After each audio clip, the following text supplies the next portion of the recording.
How are you all?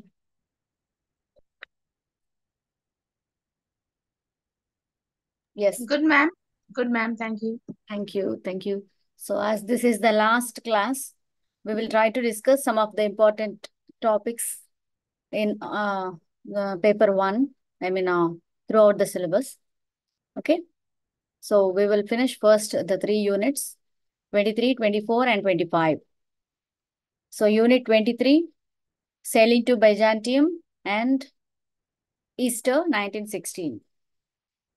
So, these two poems are by W.B. Yeats.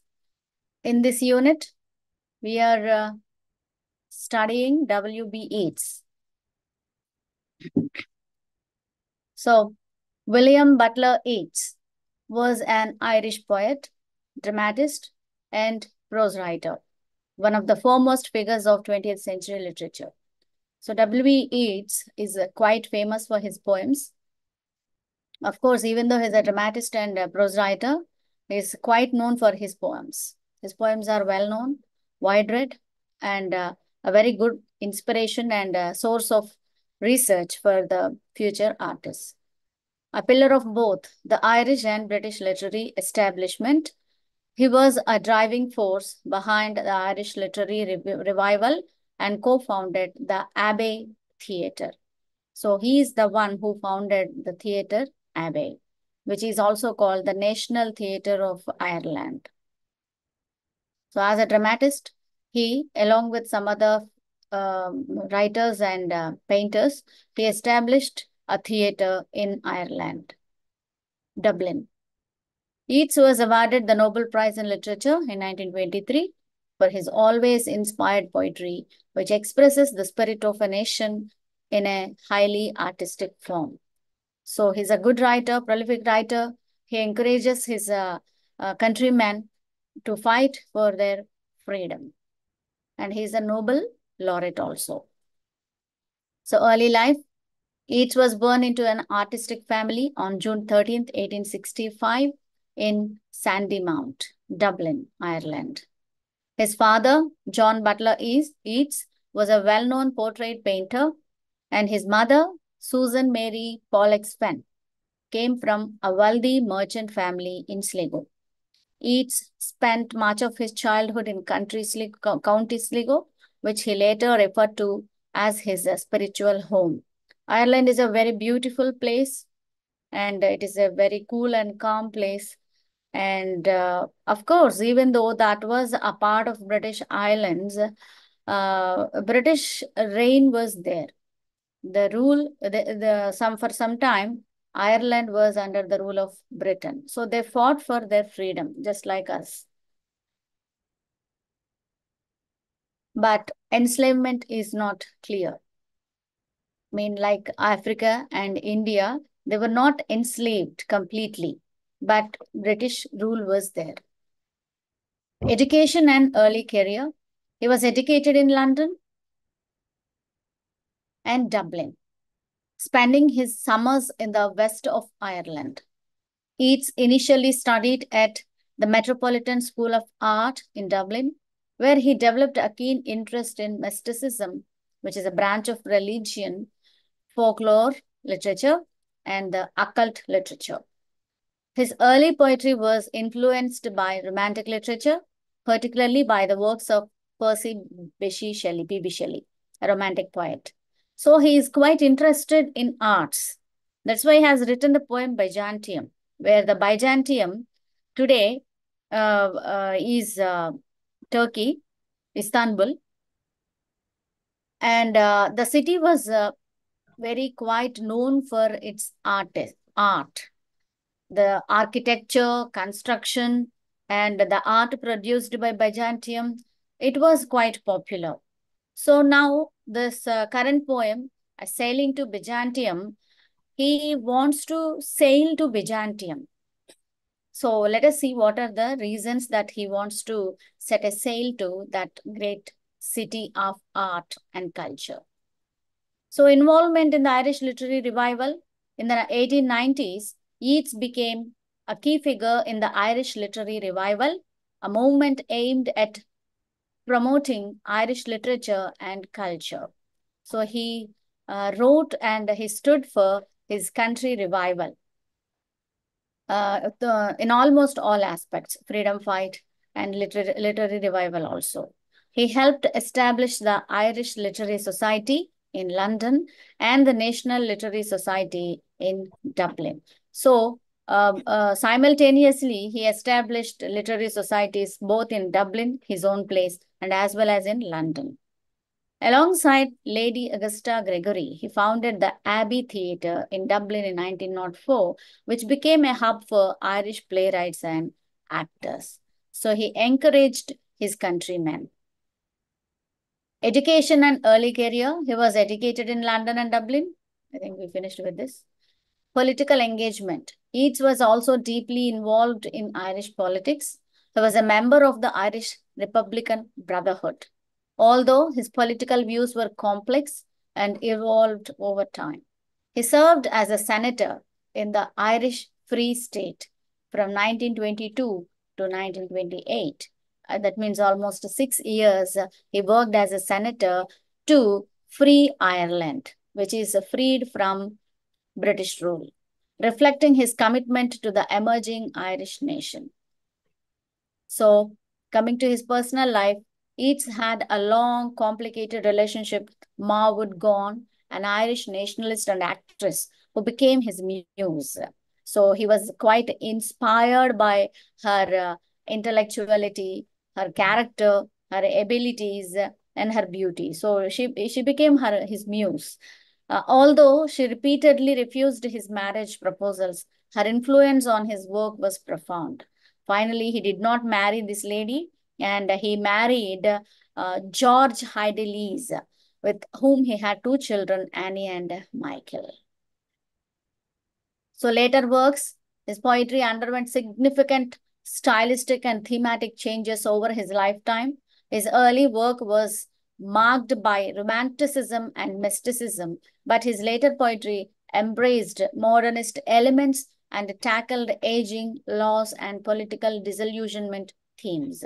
So initially, when he was too young, so he used to write on topics like romanticism, mysticism, and religion type. And after his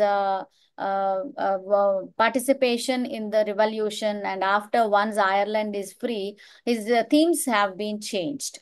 So his poetry embraced modernist elements. So how the society is going on after the war, what are the conditions of the society, particularly Ireland, England, and tackled aging, laws. So they have lost something, no doubt. Entire humanity lost something or the other throughout the world. So he also became a writer who writes about all these things, post-war conditions and political disillusionment also. So notable works include The Tower. The Tower is a collection of poems and The Winding Stair and the other poems. So Yeats passed away on January 8, 28, 1939 in Menton, France. His legacy endures through his substantial body of work, which continues to influence poets and writers worldwide. His contributions to literature and his role in shaping Irish cultural identity remain celebrated today. So, our poem summary of Sailing to Byzantium. Sailing to Byzantium, written by W.B. Yeats and published in 1928 in his collection The Tower, explores the themes of aging and art and the quest for immortality. Like any other romantic poet, he also aspires to immortalize his art. So he is also he's also calling for the immortalized art. And he is watching and considering his nation, his country as aimless. It is going aimless and the youth are working as without any aspirations and without any hopes. The poem consists of 4 stanzas, each with 8 lines written in Ottawa rima, a rhyme scheme typical of epic poetry. Like in epic poetry, he also wrote the poem and each stanza contains 8 lines. Stanza 1, The poem begins with contrasting the vibrancy of youth with the decay of old age. The speaker describes the country he is leaving, a place where the young are caught up in the cycle of life. So now in the poem one, stanza one, he's talking about the youth and as well as the old age. He's comparing and contrasting youth with old. And he is addressing his nation that he is going to leave. He wants to leave his place. Why? He wants to जोल say करते the हैं reason that a place where the young are caught up in the cycle of life. Okay, neglecting the wisdom and experiences of the elderly. So the youth are not in a position to listen to the wisdom and knowledge of old age. They are completely occupied with the present day modernism and as well as the modern technology. Okay, and the political scenario is also they are not learning from the past. So poet is feeling very bad about it. This country is no place for old men who are dismissed and ignored amidst the fervor of youth. So totally the wise people are completely forgotten. And in second stanza, he says that he wants to go to Byzantium. He wants to set a sail journey to Byzantium, which is an ancient city. Okay, and Byzantium means it represents rich in culture, rich in art. So, and obviously, a country which gives importance to cultural activities, art, and mystical elements. So, obviously, which is in religion, good and rich in religion. So, you have that spiritual fulfillment. Okay. So he criticizes the natural world for its transient nature, implying that it offers nothing to those who seek deeper and eternal truths. So now he's saying that only the culture which he is experimenting, he is living, and he wants to say something to the present society that is completely it is not eternal. It decays, and if it grows older, so it grows older, the age what is the meaning of the increasing of age? Obviously it decays, so it perishes, it ends. So the speaker seeks to leave behind the physical world and its limitations. So now that he is not ready to take that growing natural concept. What is the concept of nature? So we take birth, we grow, and we grow younger, we grow older, and we die. So which is perishable, which is decay, which is able to, which is mortal. That means which is prone to death. So he doesn't want to take that. He wants to learn the spiritual knowledge and wisdom, which is eternal, which is forever. And in next stanza, he says, in Byzantium, the speaker envisions himself transcending his mortal body and becoming part of the city's timeless and artistic heritage. So in the next stanza, he says that he wants to leave his mortal body and he wants to become the part of great and timeless art. So he wants to transform himself into a bird, a golden bird. And that golden bird is a creation by an artist. And if he is still continuous in the mortal body, he dies, isn't it? So he doesn't want to die.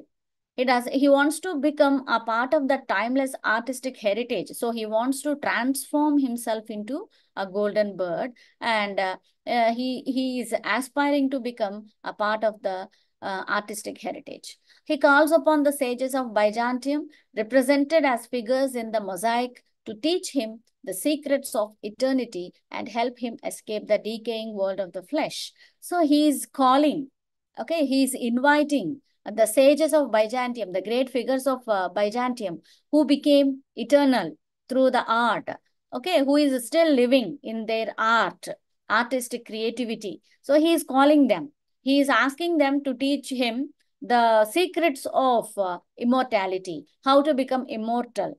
Okay, how to become a part of that forever art. And in the next stanza, the speaker imagines his transformation into a golden bird crafted by Grecian artisans. So this Byzantium is a Greek city. So now he is asking, he is inviting and asking, requesting these Grecian artisans. Okay, so that transform himself into a golden bird as an immortal artificial creation. He would sing forever in the gardens of Byzantium. You transform me into a golden bird so that I can sing forever in the gardens of Byzantium, free from the ravages of time and decay, so which never ends, which is permanent, which is eternal. The poem concludes with the speaker's yearning for this ideal state of existence where art and spirit triumph over the impermanence of life. So life is impermanence. It is not permanent, but art is permanent. So it is saying that art and spirit can triumph, that spiritual knowledge and art can live forever. He's hoping for that. So if you want to analyze Sailing to Byzantium, it is a rich and complex poem which delves into the profound themes. So it reflects his anxieties about aging and his quest for spiritual and artistic immortality. The poem is hoping for spiritual knowledge and immortality of the art. Just like any other romantic poet. Theme of aging and mortality. The poem begins with stark depiction of the speaker's sense of alienation in a world dominated by youth and vitality. It's used vivid imagery to contrast the ephemeral, means which endures for short period of time, nature of physical life with the enduring nature of art. So he's comparing this theme of aging and mortality. That means if you grow old, you will die. The reference to an aged man is but a paltry thing, means which is a small, trivial thing, highlights the speaker's disdain for the physical decay accompanying old age. And another is Byzantium as a symbol. So Byzantium, an ancient city renowned for the artistic and cultural achievement, serves as a powerful symbol of spiritual and artistic transcendence. For each, Byzantium represents a place where the soul can find eternal peace and where art achieves immortality. Where there is art, where there is no fear of death, where there is no decay, so soul can rest forever. And it lives in solace. So that is the place Byzantium. For him, Byzantium is like an eternal place where there is no decay, where there is no death, and it is for eternal. So that's why he the title of the poem Byzantium, Sailing to Byzantium. That is the importance of Byzantium. The journey to Byzantium signifies the speaker's desire to escape the physical world's limitations and achieve a higher state of existence. So next one is art and immortality. It explores the idea that art can offer a form of immortality. The image of the golden bird in the final stanza symbolizes the permanence and beauty of artistic creation. Unlike natural beings, which are subject to decay and death, the bird, as a work of art, exists outside the realm of time. So it is forever. So the time is not going to perish it, not going to decay it. This reflects its belief in the power of art to capture and preserve the essence of human experience. So he wants to preserve this human experience, joy, forever. Spiritual yearning.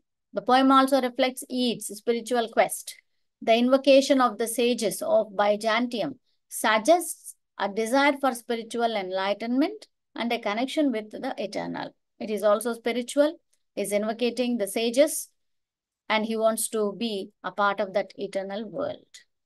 The speaker's yearning to be gathered into the artifice of eternity reveals a deep-seated wish to transcend the mundane and achieve higher state of being. So this mundane, which is trivial, which is routine, which is daily, which is there is no creativity or speciality about. So he wants to escape that mundane situation and he wants to go into the eternal state.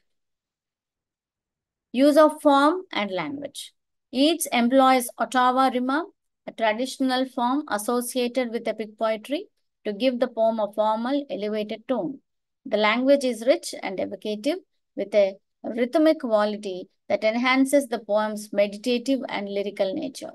Using imagery such as the golden bow and the sages standing in God's holy fire, creates a vivid, otherworldly atmosphere. So here, form and language, where he uses the imagery like a golden bow and golden bird, sages standing in God's holy fire, where he is describing the Byzantium temple and all that artistic nature, architecture of the city. If you go through the poem line by line, you can clearly understand where he using the words, particularly in the last stanza. So sailing to Byzantium is a profound meditation on aging, art, and the human desire for immortality. In a tagline, you can quote, Sailing to Byzantium is a poem who is addressing aging, art, and human desire for immortality. Through its evocative imagery and rich symbolism, the poem captures its exploration of the tension between the temporal and the eternal, the physical and the spiritual. It remains, so temporal, which is temporary, eternal, which is permanent, physical, which is the outer world, spiritual, inner world. So it totally, you can understand that spiritual and physical of a human and temporal and eternal of a country or a city. It remains one of its most celebrated works, offering timeless insights into the human condition. So our next poem, Easter. Easter, 1916. So what is Easter? Easter is a festival. Easter is a Christian festival. So for Jews, it is a kind of a festival, Passover. So Easter, on the day of Easter, Jesus has risen from death. Good Friday celebrates the death of Jesus Christ. And the next day, on the third day, Jesus has risen. So that is the celebration of Easter. So why he is writing Easter 1916? Even though it is not connecting with any kind of religion, but a rebellion against British rule. So this Ireland people revolted. They started a rebellion against the British rule on the day of Easter 1916. Easter 1916 is a poem by W.B. Yeats that reflects on the Easter rising in Ireland, a rebellion against British rule. But initially in the year 1916, they were not successful. I mean, they did not get any kind of freedom, but later they got it. But he says that it marks the starting.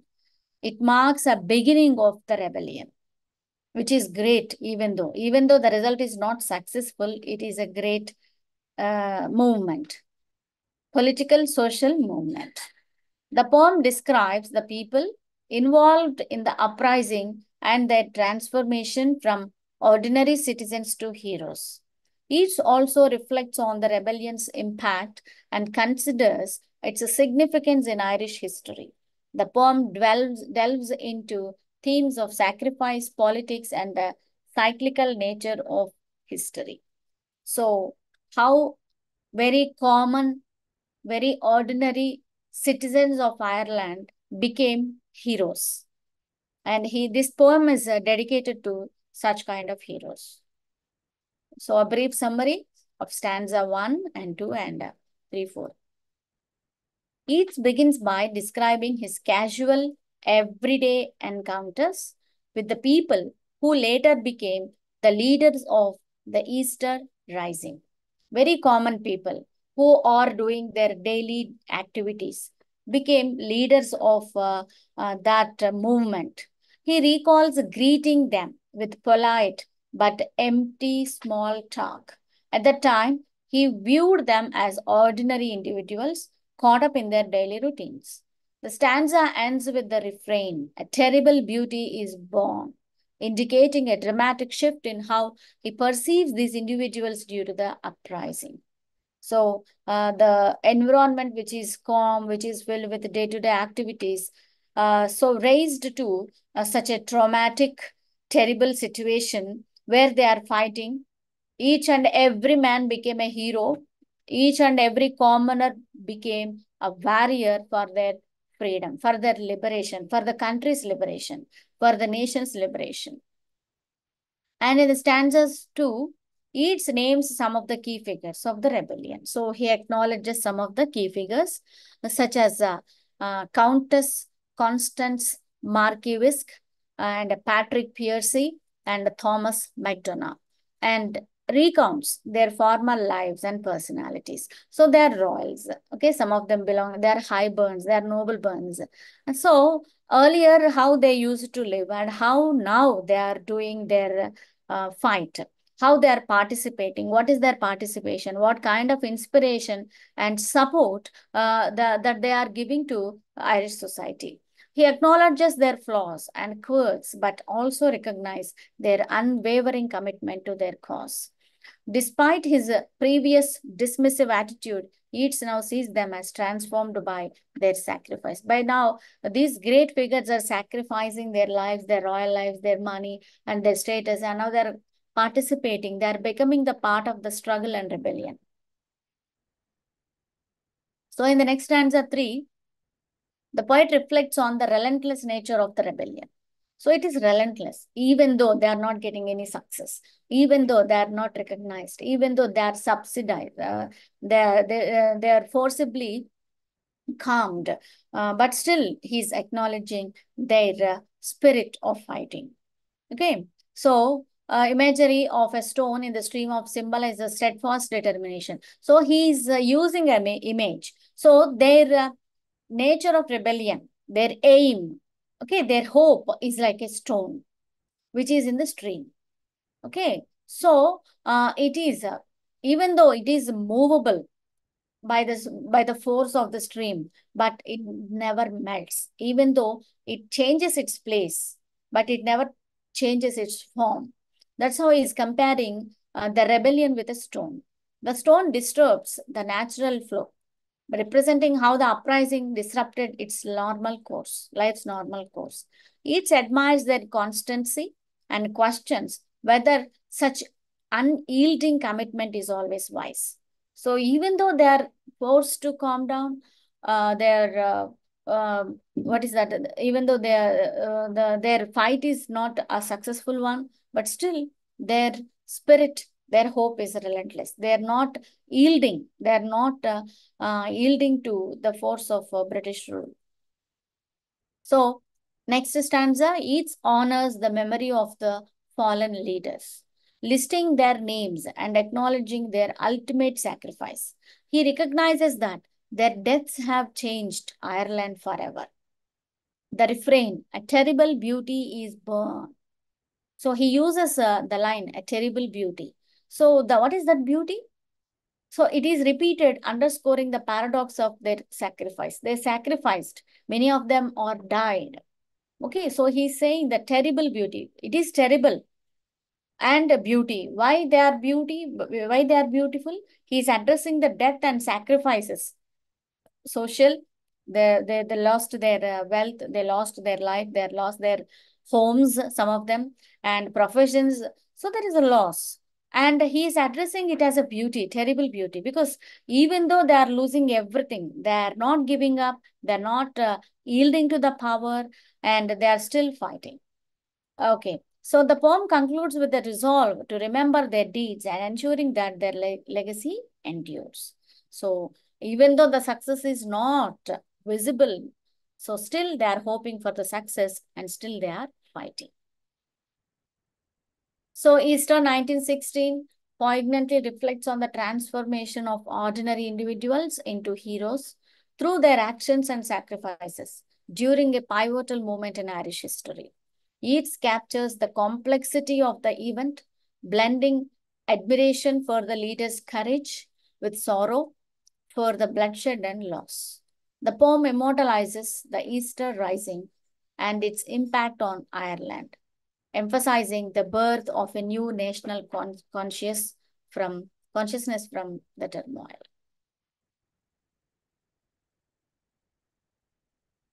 So with this, the unit ends, and we'll go to the next unit, T.S. Eliot. So while reading T.S. Eliot, we're going to have a look on the two poems, The Love Song of Alfred J. Prufrock and Holloman.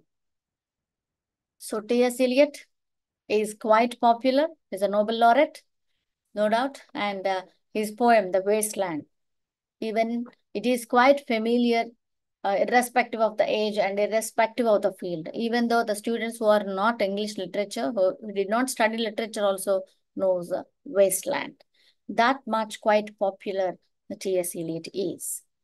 So T.S. Eliot, Thomas Stearns Eliot, one of the most influential poets of the 20th century, was born on September 26, 1888, in St. Louis, Missouri, USA. He is best known for his groundbreaking works such as The Love Song of J. Alfred Prufrock, The Wasteland, The Four Quarters. Eliot's poetry and criticism profoundly impacted modernist literature, reshaping the literary landscape of his time. So his early life and education, Eliot was born into a prominent family. His father, Henry Ware Eliot, was a successful businessman, and his mother, Charlotte Champy Stearns, was a poet and a social worker. So he was born into a highly influential family. Eliot was exposed to literature and culture from an early age, which deeply influenced his intellectual development. He attended Smith Academy in St. Louis and later the Milton Academy in Massachusetts. In 1906, Eliot enrolled at Harvard University, where he studied philosophy and literature. He was particularly influenced by the work of the French symbolists and the metaphysical poets. After completing his undergraduate studies, Eliot spent a year in Paris studying at the Sorbonne and immersing himself in the vibrant cultural scene.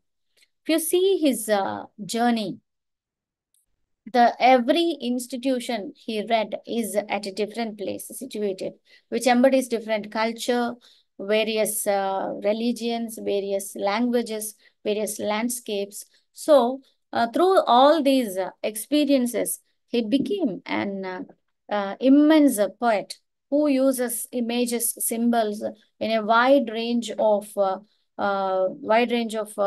topics and concerns, which hides a very, very deeper meanings. Early career and major works. Eliot returned to Harvard to pursue a PhD in philosophy, but in 1914 he left for Europe, where he settled in England. That's why we are studying him under British literature. During World War I, he worked in various capacities, including as a school teacher and a bank clerk. In 1915, he published The Love Song of J. Alfred Prufrock, a seminal work that introduced his distinctive style and established him as a major voice in modernist poetry. So this poem belongs to the school of modernist poetry. Eliot's most famous work, The Wasteland, was published in 1922. This complex, fragmented poem reflects the disillusionment and despair of the post-World War I generation. With its dense allusions, varied voices, and innovative use of language, The Wasteland became a defining text of modernism. If you talk about modernism, you have to talk about Wasteland. In 1927, Eliot became a British citizen and converted to Anglicanism, significantly influencing his later works. So if he was born in USA, that means he is not an Anglican, right? If you remember the history, Anglican Church belongs to UK, London, England, right? So now he converted into England. So the people, almost majority of Christians in USA is Puritans, separatists. They're separatists, right? So now he converted to Anglicanism. His subsequent poetry, including Ash Wednesday and Four Quarters, explores religious themes and the search for spiritual redemption. Later career and contributions. Eliot's influence extended beyond poetry to literary criticism, drama, and publishing. So he's not just a poet, he's a critic and dramatist and publisher also. He worked as an editor for the publishing house, Faber and Faber, where he played a crucial role in promoting the works of emerging writers such as W.H. Auden and Stephen Spender. He published their works, so he supported for their establishment. Eliot's critical essays, collected in volumes such as The Sacred Wood and the Selected Essays, shaped modern literary criticism. So his contribution to literary criticism is also great. His concept of the objective correlative and his emphasis on the impersonal nature of poetry had a lasting impact on literary theory. So he contributed to literary theory. He worked on nature of poetry.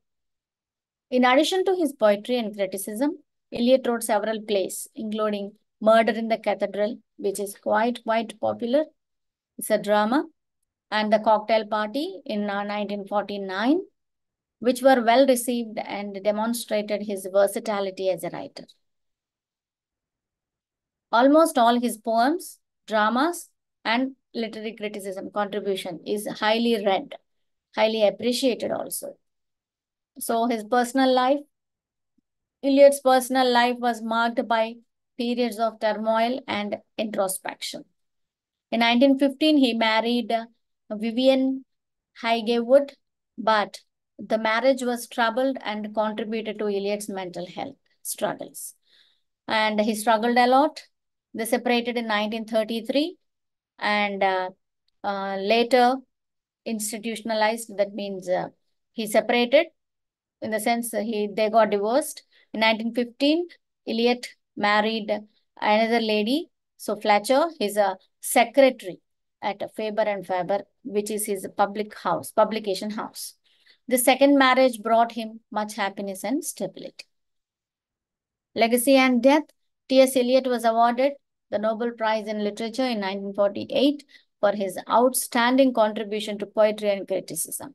His work continues to be studied and celebrated for its profound exploration of modernity, spirituality, and human condition. Eliot died on January 4th, 1965 in London. His ashes were interred at St. Michael's Church in East Cocker, the village from which his ancestors had emigrated to America. And T.S. Eliot's legacy endures through his transformative contributions to poetry, criticism, and drama. His works remain central to studying modernist literature, and his influence is felt worldwide. Particularly his poem Wasteland is much widely read and researched. You have a lot of criticism available on T.S. Eliot, secondary criticism. The Love Song of J. Alfred Prufrock. The Love Song of J. Alfred Prufrock by T.S. Eliot, first published in 1915. It is a seminal work of modernist poetry. The poem is a dramatic monologue. You know the dramatic monologue? I've given the notes also. Now, end of this class in a slide. Okay. Carefully take the screenshots of each and every slide. You have the notes on it. And those who are in the group, anyway, I'm sharing this PPT. But those who are not in the group, be careful and take the screenshots of each and every slide. It serves as notes also. The poem is a dramatic monologue in which the speaker, J. Alfred Prufrock, reflects on his life, his unfulfilled desires, and his deep sense of isolation and inadequacy. The poem is known for its stream of consciousness style. So whatever comes into the poet's mind, they'll be discussing suddenly. That is, yesterday I told you, the stream of consciousness technique, rich imagery and exploration of inner turmoil. So the poet or the speaker is roaming the place, city, and now he's talking about the absurdity, the unfulfillment of the city life, people's life, and inner turmoil and conflict. So opening lies, the poem opens with an epigraph from Dante's Inferno. What is Inferno? It's a hell-like situation. Inferno means where there is fires, only fires. That is Inferno, which never ends. So he takes that epigraph from Dante, suggesting that what follows will be a revelation of inner torments. So now it reflects the uncompleteness, unfulfilled desire, chaos, conflicts of a poet's mind. Prufrock invites the reader to join him on a journey. Now he's inviting the reader. Okay, so usually while writing a poem, poets invites angels or muses, all that. But now he is inviting the reader to join with him on a journey. So now he's going to have a trip throughout the cityscape that mirrors his fragmented mental state. Now he's going throughout the city. He's showing some places which is allied to his mental condition. Prufrock describes the evening as a patient, athrized upon a table, setting a tone of paralysis and inaction. So now he's describing the evening. Okay, he started his journey. It is evening, and that evening is like a patient. So a patient who is suffering from paralysis cannot move. So there is no action. It is inaction. And that person is sitting on the table.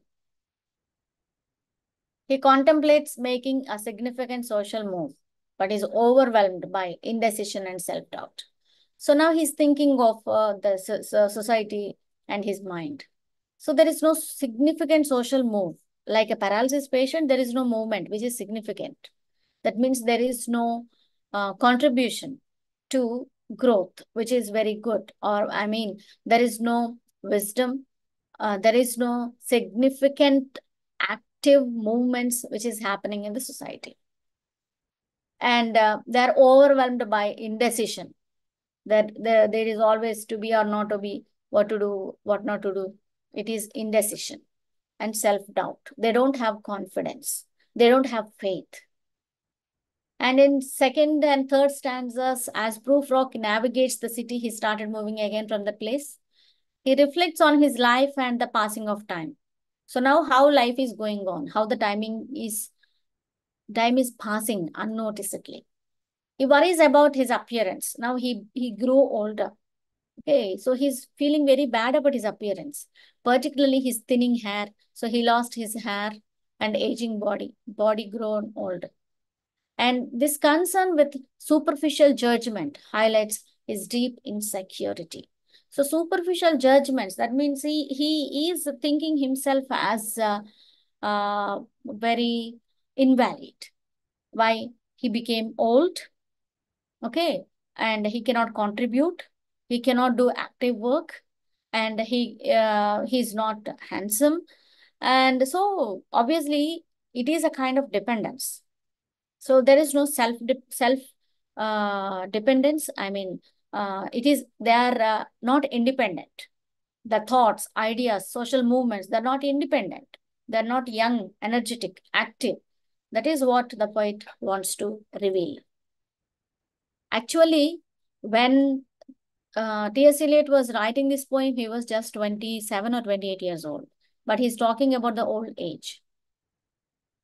Prufrock envisions himself entering a social gathering where he feels out of place and scrutinized. So now Prufrock has gone to another place where he wants to participate in a social gathering. But immediately he stops himself and he feels that he's out of place. He doesn't belong to that place. And he is thinking that people are questioning him. Okay, he did not join, he did not even go. And now he is thinking that what if the people will point out him at his age, at his appearance, at his, what do you say, ambiguity. Okay. And so he thinks he's not eligible, he's not deserve, he doesn't deserve. He imagines the judgmental glances of others and their crucial remarks. This fear of judgment paralyzes him, preventing him from taking meaningful action. So he doesn't go and he doesn't want to participate. But he wants to convey some meaning, but he wants to say something. He wants to give a message. But before giving that message, he's looking himself, he's feeling very bad about his appearance, his inability, and he's not eligible. So this self-doubt is making him to stop. He contemplates his life's mundanity and his inability to seize opportunities. The repetition of "do I dare" emphasizes his hesitation and fear of failure. Okay, in every stanza, he says, "do I dare?" He repeats that question. So that is self-doubt, hesitation, fear of failure. That these things are not letting him to go and mingle and to discuss or to diffuse his ideas into the society. Prufrock feels trapped in a cycle of inaction and regret. He is feeling regret. Prufrock imagines making a grand poetic declaration, but immediately dismisses the idea. Now, what he should do? So he doesn't want to go to the social gatherings. He feels very doubtedness, self-doubt and all that. And he's intimidated by his own appearance and his own knowledge. Now he thinks that, yes, let's write a poem. So the poem goes and talks about him on behalf of him. But yet, again he doubts, doubting his capacity for meaningful expression. Will he be able to write? Will he be able to express them in a good language? So he compares himself to Hamlet, acknowledging that he is more suited to a minor, hesitant role than to a decisive, heroic one. So now he is thinking of Shakespeare's Hamlet, and again he thinks that, no, I'm still a minor and I cannot write a poem like which is a decisive one, a heroic one. So Prufrock's thoughts become more fragmented and dreamlike. He envisions himself growing old, wearing the bottoms of my trousers rolled. He imagines himself isolated, walking along the beach, listening to the mermaids singing, but resigned to the belief that they will not sing to him. So now he imagines and he dreams also that he became old and his pants, his trousers are also spoiled. Okay, and rolled in the sense they rolled upward direction so that they became very old. And again he's imagining himself that he's walking on a shore and a beach. So that suddenly he thinks that mermaids are singing a song for him. And immediately he resigns that idea also, that and he is believing that they will not sing for him. That means he is not confident and he is not eligible to receive that songs, to listen to the songs of mermaids also. So closing lines, the poem ends with Prufrock realizing his own insignificance. So he thinks that he is insignificant. He envisions himself drowned in the overwhelming tide of reality. So he doesn't want to imagine things. What is reality? And he is drowning in the reality, unable to fulfill his dreams or connect meaningfully with others. So he's unable to connect himself with others. He unable to communicate. The main thing is he's unable to communicate with others. The love song of J. Alfred Prufrock is a profound exploration of the inner life of a man paralyzed by fear and self-doubt.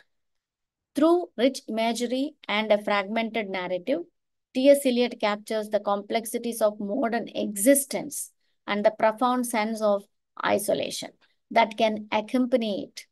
So now why he is writing this long poem and he's saying it is a love song and he's not loving anybody. He's not loved by anybody. So why is what he wants to say is the modern man became absurd. They're just existing, not living. Existing like a thing which is lifeless, but they're not living. So he's talking about all these failure to accompany, failure to communicate, self doubt, uncertainty. All these are the characteristics of the humanity of modern world, particularly after the world wars.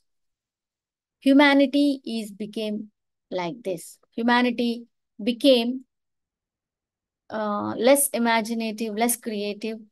There is no hope. Okay. And the situations, the mindset is described through this poem.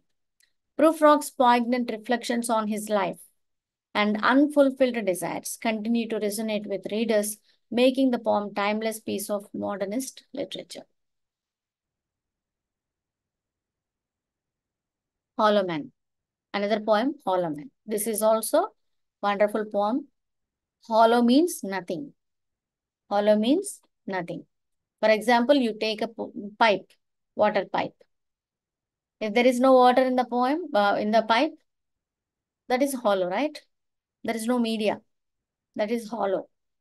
The hollow man. Men are hollow. Only skin is there. Outer word cover is there. There is nothing inside. That means there is no peace, eternity, eternal wisdom, spiritual wisdom, and contentment. Okay. The theme is also same like the previous poem.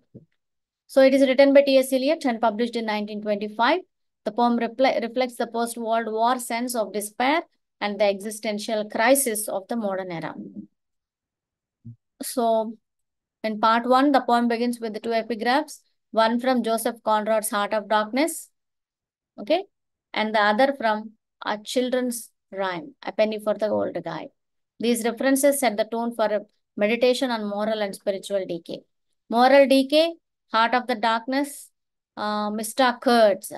So he dead. In the sense, in the novel Heart of the Darkness, this protagonist, hero, starts his journey from Britain to Congo, Africa.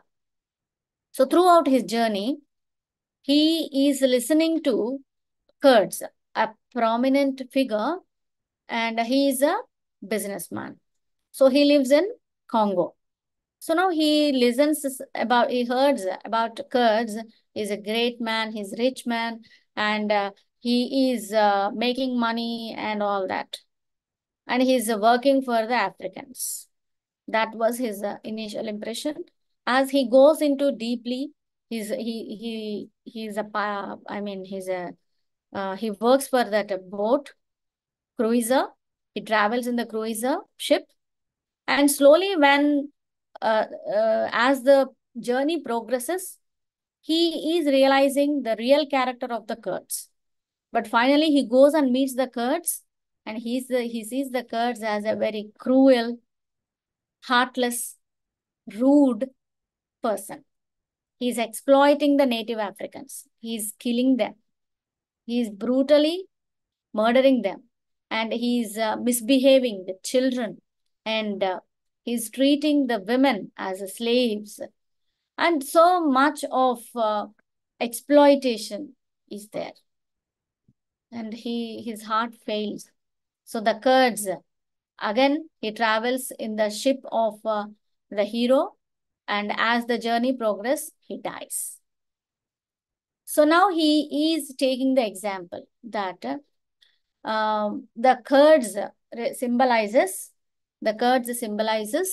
the cruelty, who lost the senses, who lost that creativity, who became overwhelming and who became cruel for the money, for the power, for the sake of money and power.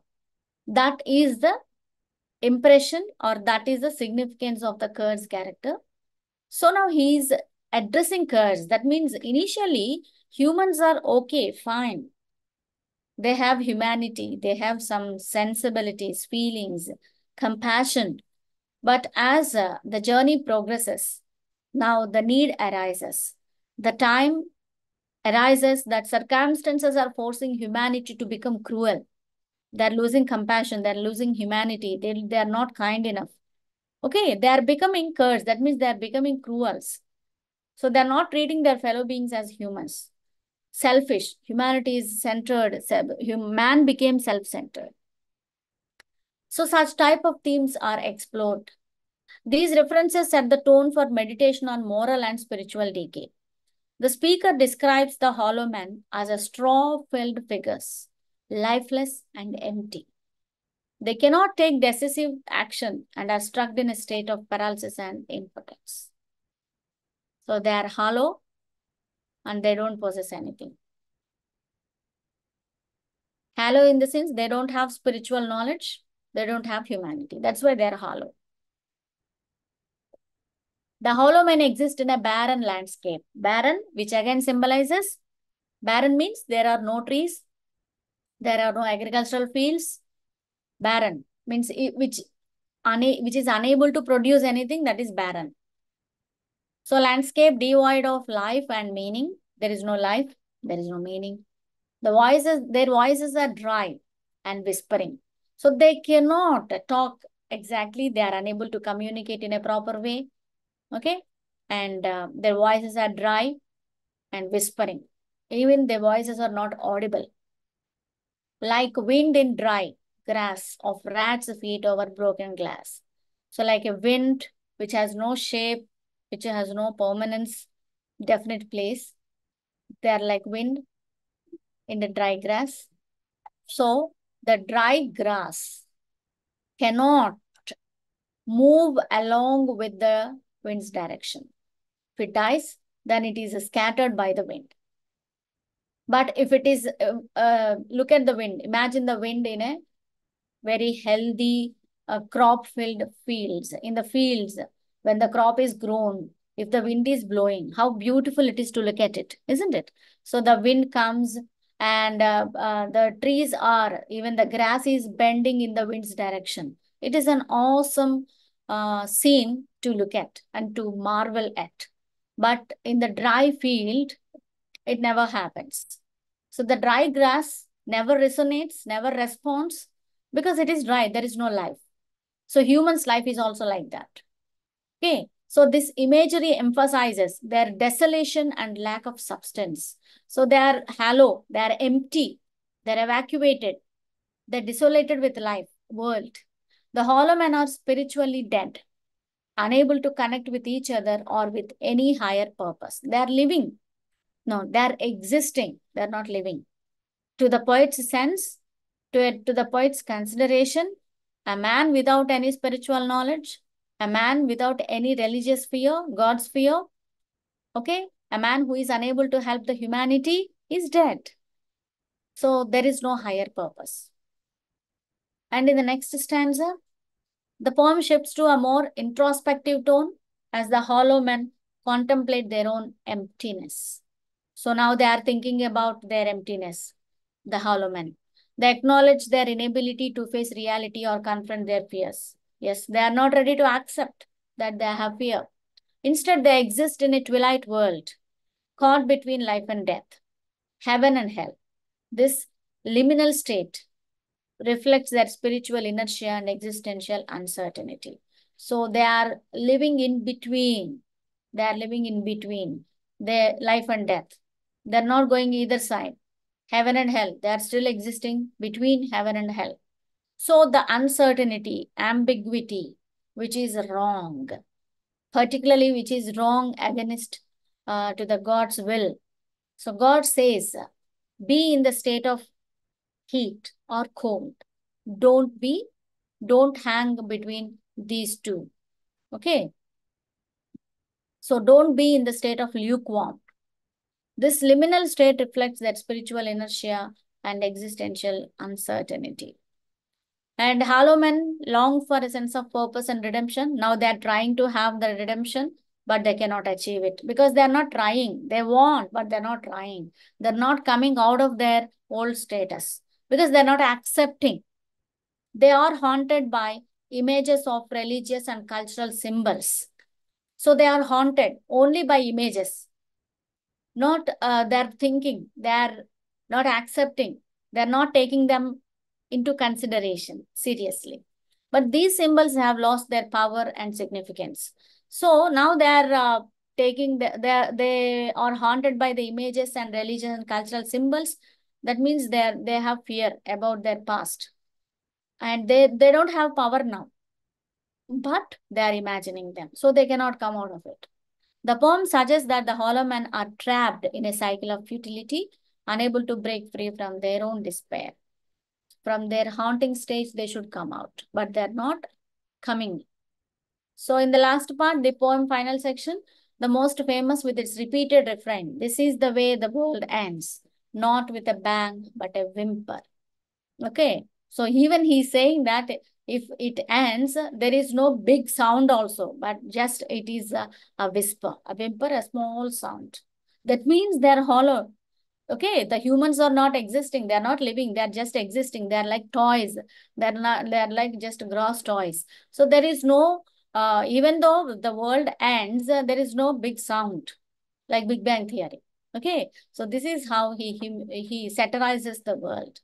This bleak conclusion underscores the theme of impotence and disintegration. The hollow men are unable to bring about any meaningful change or resolution.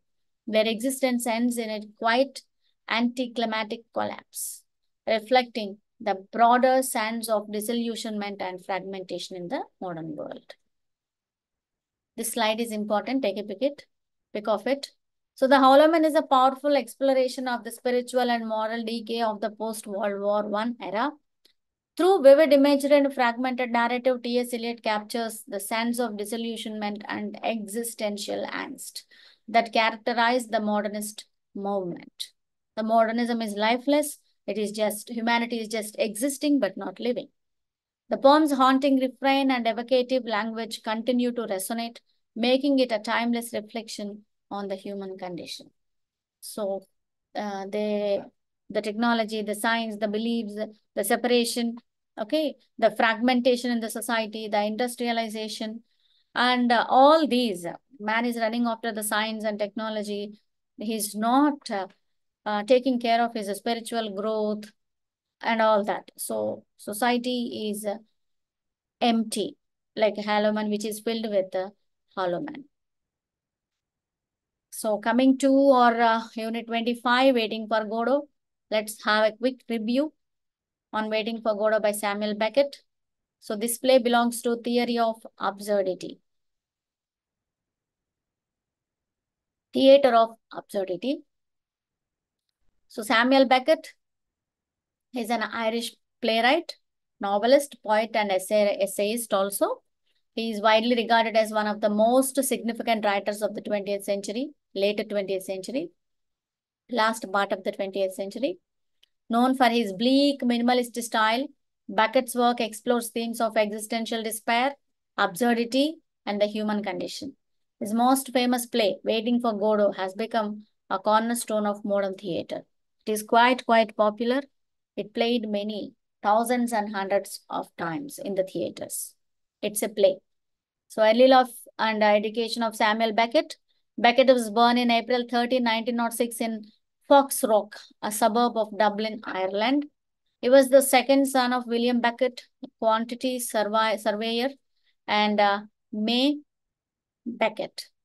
And another name is Nero, a nurse. He attended the Portora Royal School in Northern Ireland, the same school Oscar Wilde attended. You know Oscar Wilde, right? The same school he has attended. And he attended Trinity College also. So he has learned French, Italy, and English, Italian language and English, graduating with a Bachelor of Arts degree. So he wrote in almost all these languages. So after graduating, Beckett spent time traveling and teaching. So in 1928, he moved to Paris, where he became a close associate of the Irish writer James Joyce. And Beckett assisted Joyce in various ways while writing her poetry. So Phoenix and Wake, and Joyce's influence on Beckett's early work is evident. Beckett's first published work was a critical essay, Dante Bruno Vico Joyce, so demonstrating his profound engagement with literary modernism.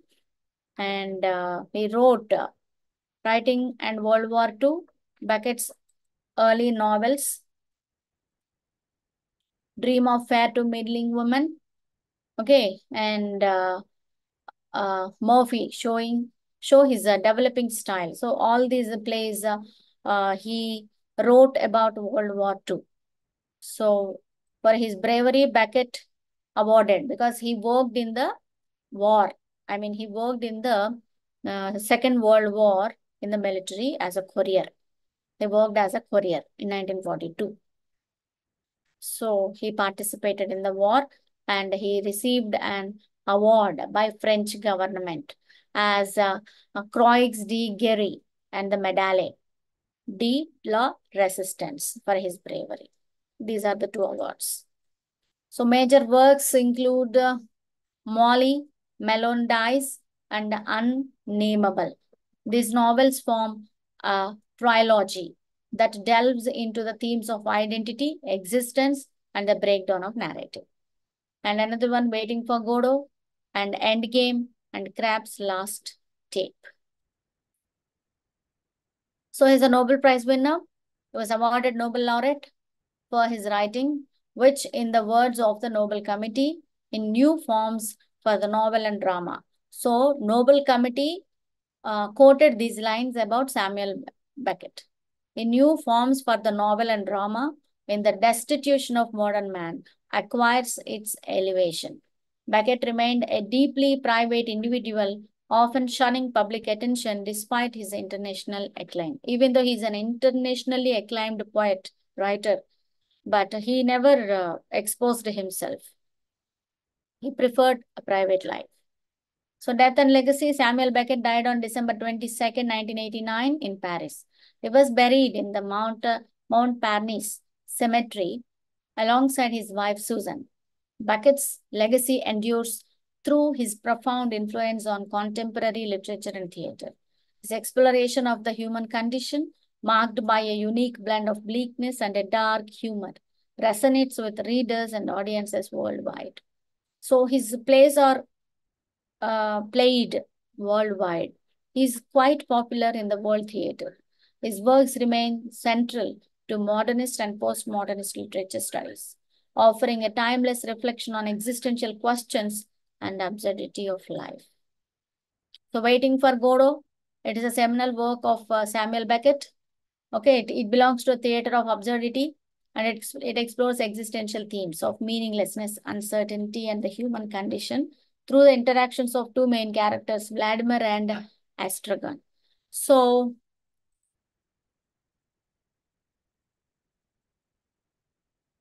let us observe the characters Vladimir and Astragon. Vladimir Didi, Astragon Gogo. In the play, the dialogues are like this, their names are addressed like this. And these two characters, Vladimir is more intellectual and contemplative than his companion. So Gogo, if you compare Gogo, Didi is more contemplative. He thinks, at least he thinks. And comparatively, he is intellectual. He is not the one who is intellectual, comparatively. And he often he starts conversation, okay? And they talk about existence, time, and memory also. And Estrogen, the other main character, is more grounded in physical needs. Means he always complains that my feet are aching, I have leg pain, and I'm hungry, and all that. He is giving that signals. He often complains about his aching feet, difficulties of daily life, he cannot work, and all that. Estrogen is more forgetful and disoriented than Vladimir. So he often forgets things. He doesn't know what he's doing, why he is doing, and even both the characters. And they want to hang themselves. They prepares to hang themselves to a tree, and suddenly they forgets what they are doing, and they remove the rope. And again, the next day, they tries to hang themselves. So in such a way, meaningless. They don't know why they are doing what they are doing and why they are waiting for. So he also expresses a greater desire to leave, though he never actually does. So Pozo and Lucky, these are the two characters. Pozo is a master and Lucky is a servant. So a pompous and authoritarian figure, Pozo is first appears as a master leading to his servant. So these two persons comes to the stage and they meet these two, Didi and Gogo.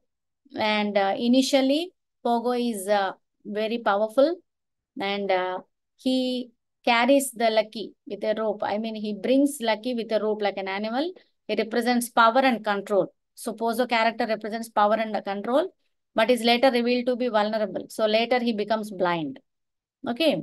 And symbolizing the loss of control and the arbitrary nature of existence. So the time changes and time makes human vulnerable. Pozo is a servant, sorry, Lucky is a servant of Pozo, and he's burdened with carrying Pozo's bags and following his orders. He's mostly silent and subservient. So whenever Pozo says, think about it. So Lucky will be thinking in his monologue. Though he never speaks, his monologue, that means he is talking to himself. And whatever the thing comes into his mind, he'll be thinking about it. So Act 1, summary. The play opens with two tramps, Vladimir and Astragan, waiting by a leafless tree. That means there is no leaf. The tree is dry. That means there is no fruitfulness. Okay, it is barren. For some named Godo. So they are waiting. They are waiting for Godo. Godo is a god. They are waiting. So nobody knows when the god comes. But still they are waiting. Their conversation ranges from mundane topics to philosophical musings. So they discuss everything under the world, under the sun, highlighting their confusion and boredom. So whatever the discussion comes, it is not fruitful. They are not sincerely participating in the conversation. They are unable to exchange their views and ideas. Sometimes broken sentences, sometimes broken conversations. Communication is not good. They are unable to communicate. They pass the time through various activities such as contemplating suicide. Nobody knows why they want to suicide. They are waiting for the Godot or discussing memories. So sometimes they're talking about past, but remain indecisive and stagnant. They don't move from that place and they are waiting. They are indecisive. That means they cannot take any action, whether they have to leave, whether they have to continue. At the end of the play, a boy comes as a messenger. So he will be saying that today the Godo will not come.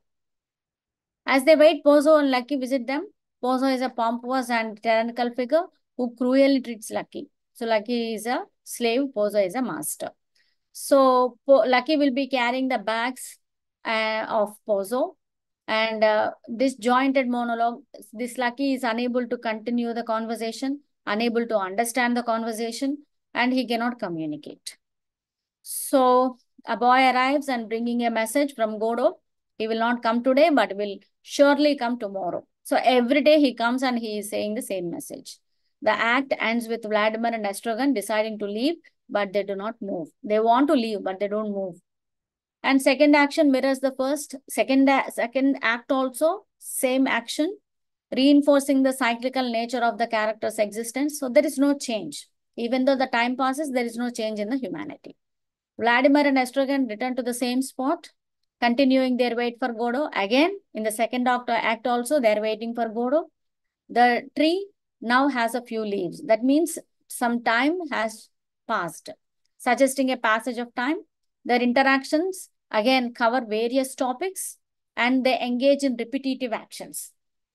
So, repetitive actions in the same sense, they want to hang themselves and they want to talk about again their past memories, okay, some intellectual things, and they want the person complains about the leg pain, okay, and again of hunger, they are hungry, and all that they are waiting for.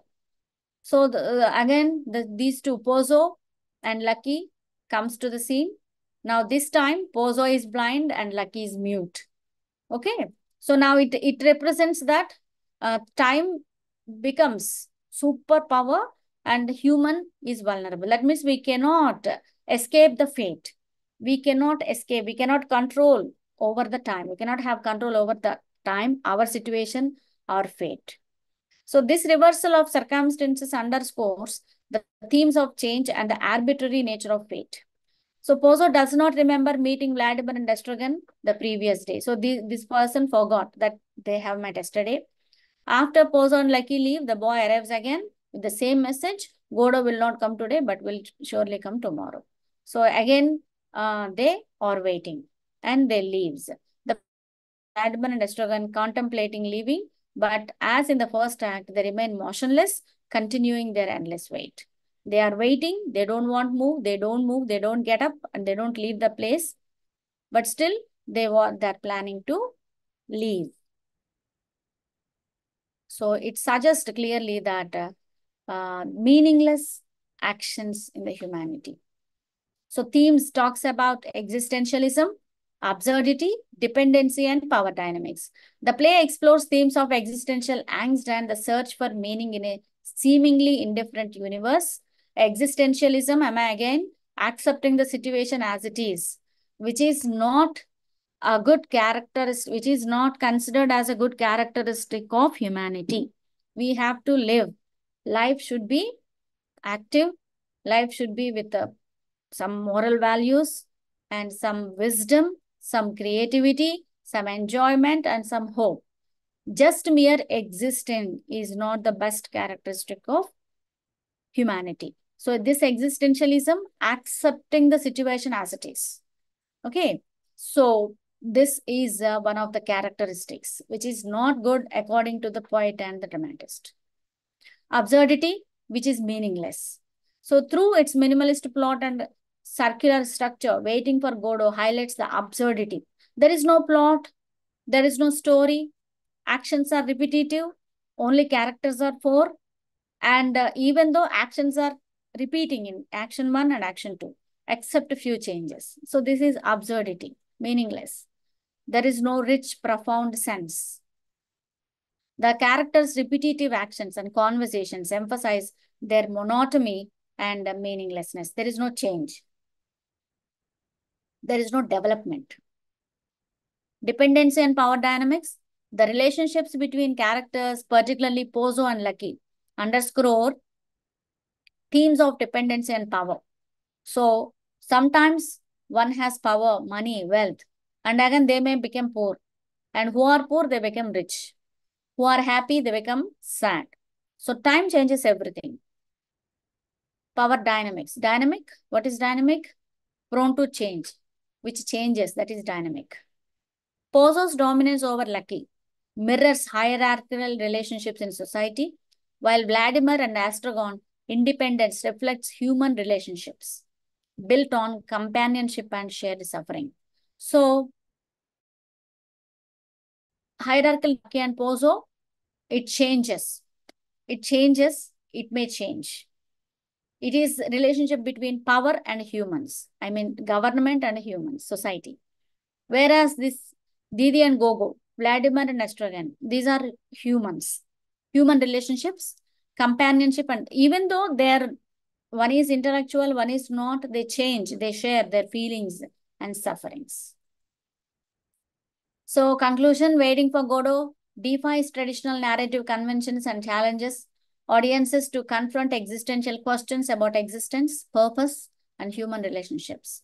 Its minimalist setting, repetitive dialogue, and ambiguous ending invite interpretations ranging from philosophical inquiry to social commentary. The play's enduring popularity and influence in modern theater underscore its significance as a seminal work of 20th century literature, capturing the absurdity and complexities. Right. Our topics in the entire syllabus. Just please take screenshots.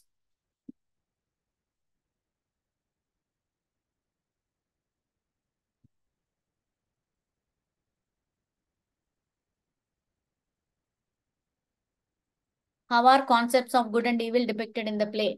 Dr. Faustus.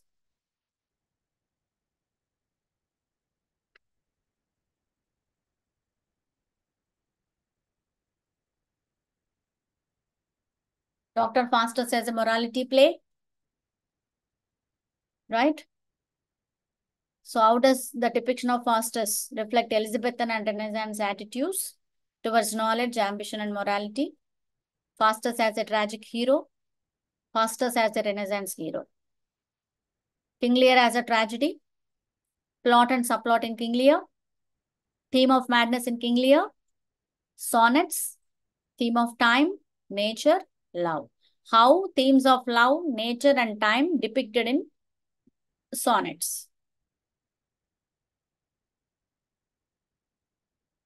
So, quotes from studies and of friendship. Sir Francis Bacon. Studies serve for delight, for ornament, and for ability. These are all the quotes from your essays of studies and of friendship. Crafty men condemn and study, simple men admire them, and wise men use them. So don't completely rely on them. These you may be asked like these famous quotes. This quote may be given and you are asked to explain them. So theme of the love in the poem Good Morrow. John Donne as a metaphysical poet. Themes, images, symbols, and metaphors in John Donne's poems. Paradise Lost as an epic. John Milton. Do you agree that Saturn is the protagonist of the poem Paradise Lost? I think I have given the notes for this in the class itself. So no, Saturn is not a hero. That is the answer. Try to prove that. Critically analyze the character of Saturn. And coming to Absalom and Achitophel as a satire, John Dryden, themes and metaphors. It is a political satire. Absalom and Achitophel as a political satire. Themes of Absalom and Achitophel and metaphors and images used. Way of the World, a restoration comedy. William Congreve's Way of the World as a restoration comedy. And is Way of the World a comedy of manners? Character and Mirabell. Character sketch of Mellement and Mirabell. Joseph Andrews as a novel of character. Joseph Andrews as a picaresque novel. Themes in Joseph Andrews: realism, morality.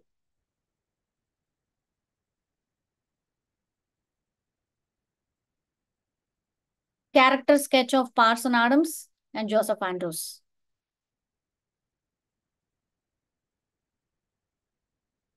Symbolism used in the poem: Ancient Mariner and the Killing of Albatross.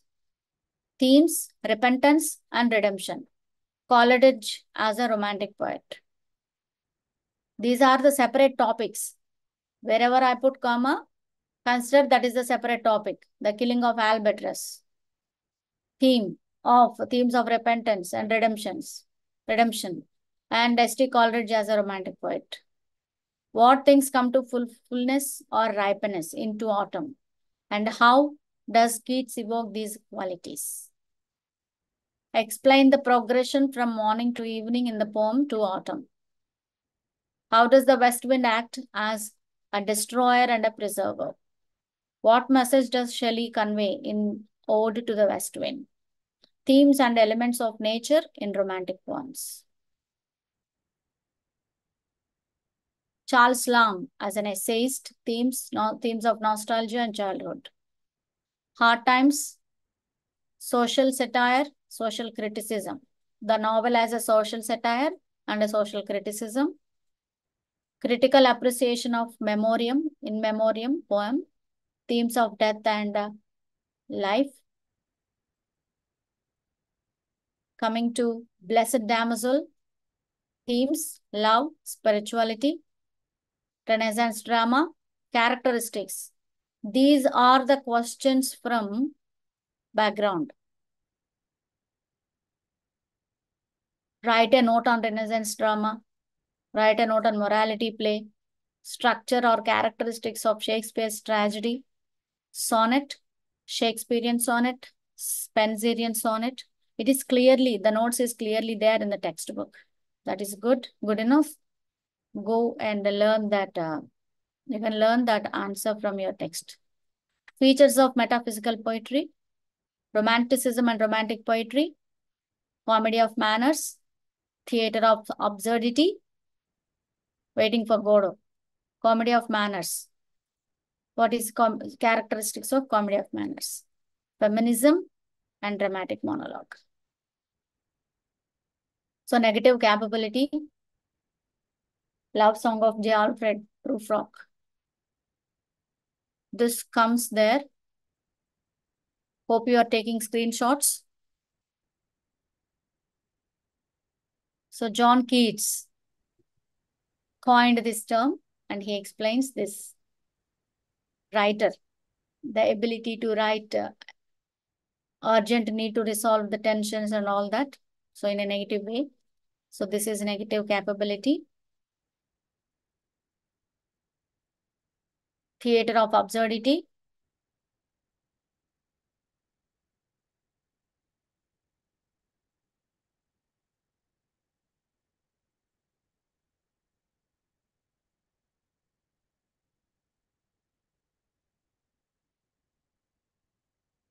This is the notes, in fact. You can explain, you can develop on this. These are the characteristics of illogical plots, nonsensical dialogues, minimalistic settings, themes of existentialism, dark humor, prominent playwrights and all that. So dramatic monologue. What are the characteristics of dramatic monologue? Only single person. The other person is silent. Single speaker, silent listener. Key features, revealing inner life. So the speaker would be expressing his inner thoughts on a specific situation. That is dramatic monologue.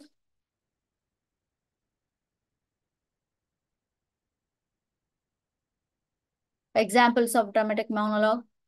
T.S. Eliot, The Love Song of J. Alfred Prufrock. The speaker conveys his insecurities, fears, and the feelings of alienation. Robert Browning, My Last Duchess. Alfred Lord Tennyson, Ulysses.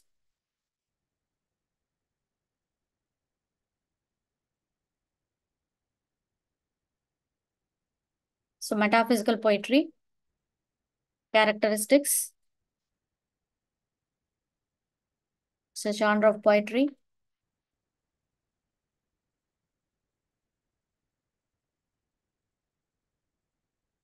John Donne is a prominent writer.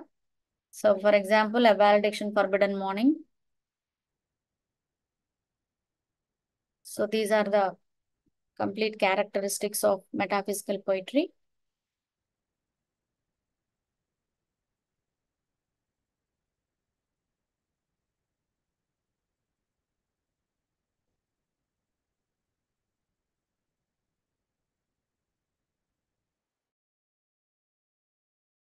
Andrews as a picaresque novel. Joseph Andrews as a picaresque novel. Yes. Ma'am, will there be exams again in the month of January? No, I don't know. You have exams in next month, right? Yes, ma'am. Because previous student, one of the previous student told us that there will be exams in two sets. So we were not sure if it is for the semester system or for the yearly wise one. Even actually, I don't know. I think supplementary would be there. Not set of exams. I don't know. But actually, when you have exams and when your results are out, so those who are passed, that's fine. Those who are unable to pass the examination can appear for the second time. Ma'am, one more question. Even if we don't like our marks, for example, if we feel that we can score better, can we still write the supplementary? No. If you pass, you cannot write supplementary. As far as I knew, if you are once passed, I mean, you are talking about betterment, right? Yes, ma'am. Yes. Yeah, okay. I'm not sure whether you have betterment or not. I think as far as my knowledge, there is no betterment. Only supplementary students can write. But it's better to find out from the sector because every time the rules changes, right? So we are not given any kind of information about the nature and structure of examinations. Okay? Okay, ma'am. Thank you. Thank you. So hope all of you have taken the screenshots of all this, right? Okay. So with this, we have ended our online sections completely. Our online classes are over. Hope you have submitted your assignments and you are preparing for the exams also. So feel free to ask if you have any doubts in the group, and all the best for your exams. Okay then. Thank you, ma'am. Thank you so much. Thank you, ma'am. Thank you. Thank you. Ma'am, don't forget to share that PPT in the group, Yeah. WhatsApp group. Sure. Yeah, sure. Definitely I'll share. Thank you, ma'am. Thank you. Thank you, ma'am. Thank you. Very well. Thank you, ma'am. Have you, so what is your review about the classes? Paper 1. Do you think they are useful? Yes, ma'am. Yes, ma'am. Yes, ma'am. Okay. Okay then. Thank you. Thank you, ma'am. Thank you, ma'am. If you have any doubts, if you need any material, you can just send in the WhatsApp. Okay. I'll try to help you out. Okay. Yeah, ma'am. Hi, ma'am. This is Prabhu here. Yeah. Tell I me. don't have your contact number and not in our WhatsApp group. Could you tell me like how can There is a group, I think. I... So you are the student of MA English? So I will share my number in chats. Could you add me in the group? Yeah. Can you see this in the chat? Can you see this chart? I can see chat, but like we don't have any link over there. Wait. Now is it visible? Yes, ma'am. I got it. Yeah. Ma'am, Yes. ma'am, more ma'am, I could not take your number. Yeah. Once. 9493. Ma'am, this PPT is not shared in the group, no ma'am. We have 2 groups or 1 group, ma'am. They are not in this PPT. Okay. So I think Please my send number is added. I'll share in the both the groups. It's okay? Please Okay, send ma'am. me 949. I will post to remaining all my friends in our group, ma'am, here. Yeah. I'm getting a message from university. Yes. I have to leave. Sorry. Okay, ma'am. Okay. Thank you.